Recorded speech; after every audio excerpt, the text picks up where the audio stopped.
Hello, English 115. I hope you guys are doing well. Welcome to week 3 of our research paper. Let's get started. Okay, so here we go. So we are on week 3. Today's agenda, we are going to do a lot, but I'm going to try to keep it short, so we are not super bored. Okay, so we're going to review the unit schedule. We're going to do this each week to make sure you guys are staying up to date. We're going to discuss the requirements for the research paper one more time. We're going to review the sources, citations, paper outline. We're going to discuss the concluding paragraph, annotated bibliography, as well as this week's assignment, okay? Whew, this is a lot, but we can do this.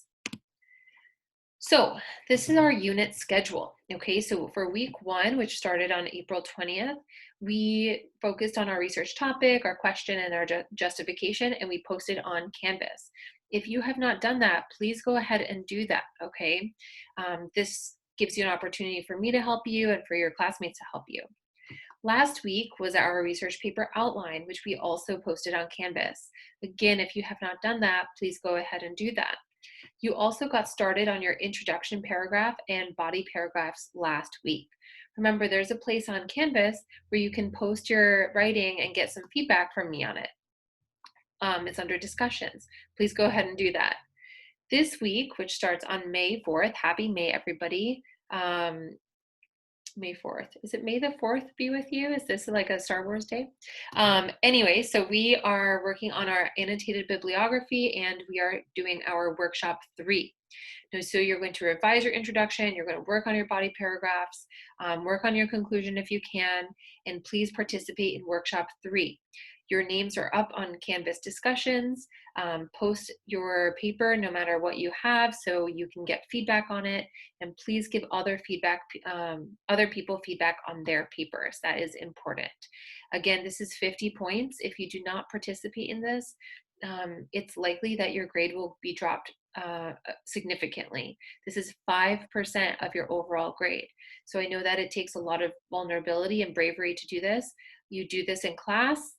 You can do this online, okay? So I believe in you. Week 4 is our presentation, which is also 5% of your grade. And then week 5 is your final paper, which is 200 points, which is 20% of your grade. What I haven't mentioned here is that your annotated bibliography is worth 10%. So we need to make sure your annotated bibliography looks great.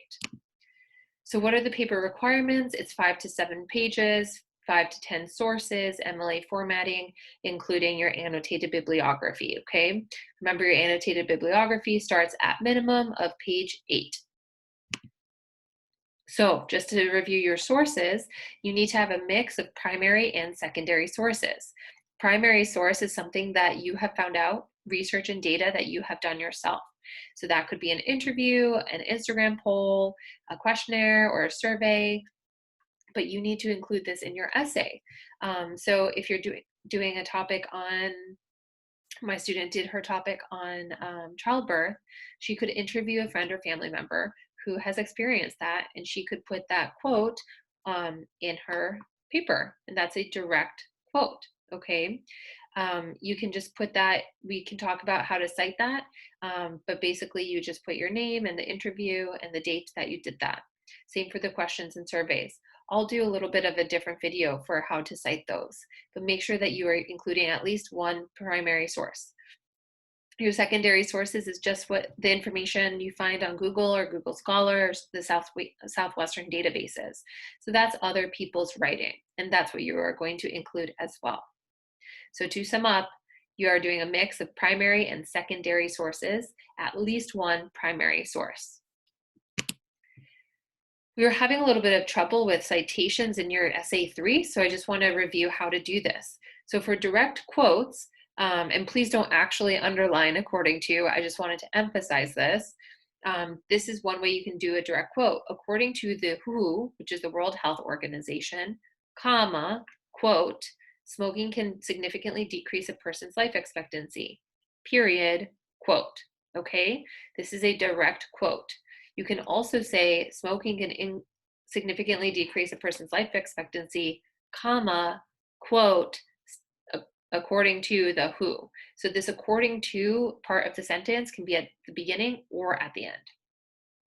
For the parenthetical citation, this means that you put this information in your own words. So people can have their life expectancy reduced if they smoke. Then you put your source in parentheses and the period at the end. You do not put a period after the last word in the sentence. You put a period at the end when you've included the citation, okay? So these are basic ways of citing information. If you are struggling with this, please come back to this PowerPoint and double check your work. So this is your essay outline. Remember, we have our introduction, we have 5 body paragraphs, and we have a conclusion. So your body paragraph 1 through 4 are just different information about your topic, and then body paragraph 5 is your counter argument. Okay, so paragraph 5 needs to kind of go against what you have been saying in your essay. This is important because when people read it, it shows them that you've considered alternative options and consider that other people might not agree with your points. So that's why body paragraph 5 is important. This is the counter argument. So if I am writing a research paper on why California is the best state to live in, I would give examples for body 1, 2, 3, and 4 about why it's the best state. Body 5 would be why it is not the best state. So maybe something like cost of housing. Okay? Your conclusion paragraph outline, this is organized the same exact way as your other concluding paragraphs. So you start with your restatement, which is 1 sentence. You restate your thesis in a different way, but you keep the main idea the same. Then your summarization should be at least 10 sentences because you have 5 body paragraphs. So there needs to be like 2 sentences per body paragraph, which makes up about 10 sentences. Your final thought can be 1 sentence. It can be more if you want, but this is really a call to action that should inspire through a question, a quote, a fact, okay? So it's structured the same exact way as your other concluding paragraphs. Okay, so what is your annotated bibliography? Now let me remind you, your annotated bibliography is worth 10% of your overall grade. Okay, so this is an important thing to pay attention to. This is almost worth as much as a normal essay has been. Your essays have been worth 15. This is almost worth that. So it's really important that we know what we're doing and that we do it well. Some of you guys struggled with your works cited page in your essay 3. I think that's probably because you didn't look at the examples on our PowerPoints. Okay, please look at these examples and follow them. That's the easiest way to get a full 10%. So this is used instead of a works cited page. This is not in addition to a works cited page. This is your works cited page, okay? Your citations will be the same as in a works cited page. So my friends who were able to use Citation Machine or EasyBib to get your citations perfect, this is exactly what we're going to do again. The only difference is that under each citation will be 150 word, not work, so let me change that, 150 word annotation of each source. Now, 150 words sounds like a lot. It's actually not if you write it out. If it's a little shy of 150 words, that's fine. But if it's like 10 words, that's definitely not enough. An annotation here means a summary of the source. So you're going to talk about what the author said, how it's related to the essay, interesting points, and I'm going to give you an example here in a second. So just to be clear, your annotated bibliography is used instead of a works cited page. The citations are created the exact same way. So if you struggled with that for essay 3, please go on Canvas and look at the examples.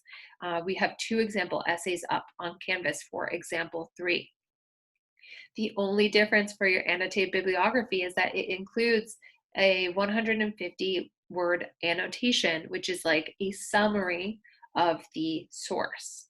And your annotated bibliography is worth 10% of your grade. So this is an example of what the first page of an annotated bibliography looks like. You'll see that up here to the right-hand side, there's my last name with the page number 8.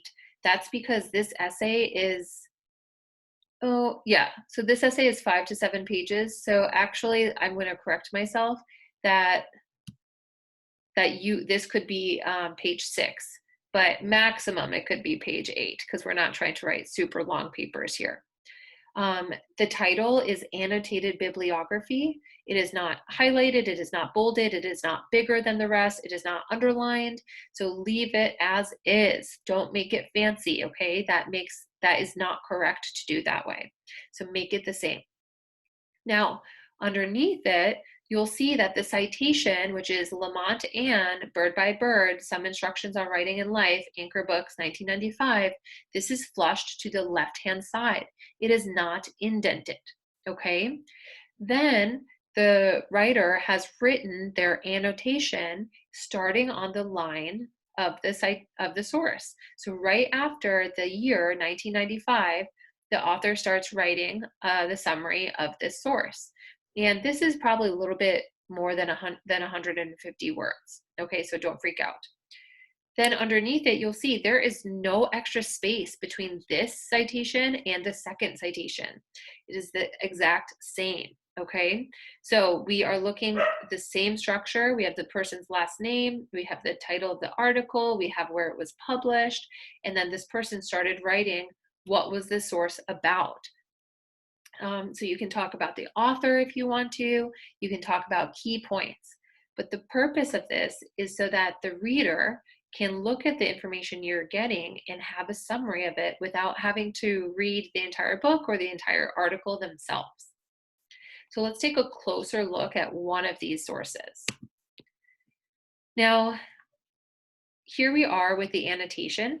We have the person's last name by starting with last name and then first name, the title, where it was published, and the year it was published.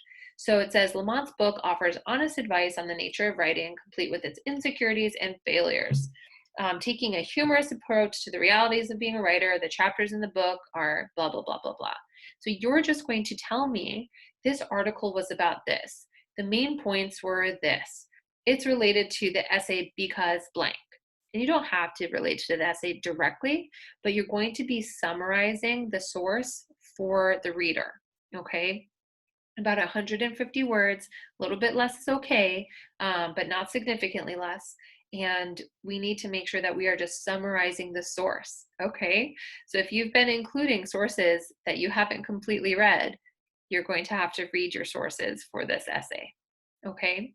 So this is what an annotated bibliography is. A bibliography is a list of sources. An annotation is the summary. So that's why it's called an annotated bibliography. And we need to have at least 5 sources, remember? So primary and secondary sources.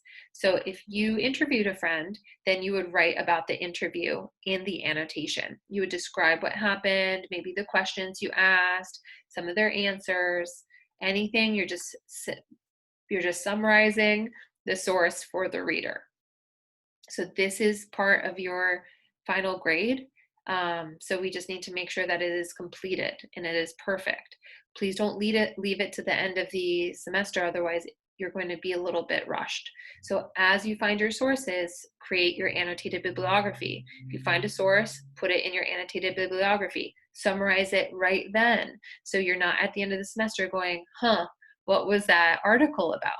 Okay? Now, what is the work that we are going to do? We're going to continue researching. You're going to revise your introduction to make sure it is beautiful and complete. You're going to continue working on your body paragraphs. You can get started on your conclusion whenever have the draft of your body paragraphs done. And then you are going to participate in workshop 3. Now let me show you workshop 3. So again, I have 2 sections of English 115. So if you are not in this first section, don't worry, it's structured the same way in your section. So I'm going to click into this first section here. I'm going to go to student view, so I have the same view that you guys do. Okay.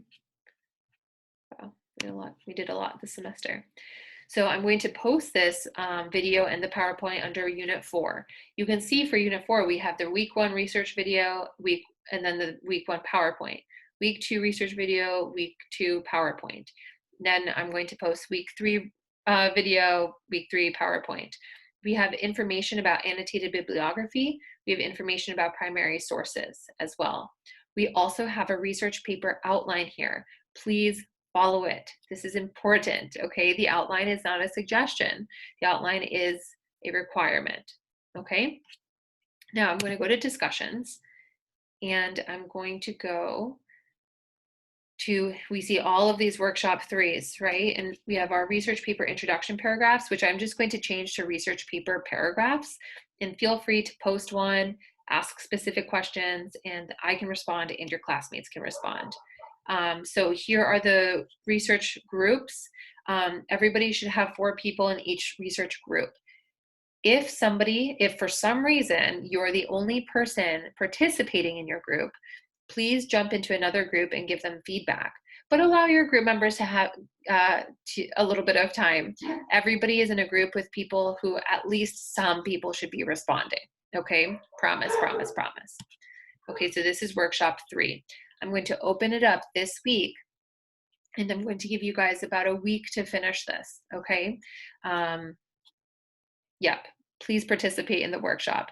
This is how you get your work checked. This is how you get 5% of this class. Okay, now I'm gonna stop sharing. All right, you guys, thanks so much for being here today and for continuing your work. We are almost done with the semester, so keep working hard. And if you have any questions, get in touch with me. I want to help you. So yeah, otherwise, thank you guys for listening, and I will talk to you soon. Bye.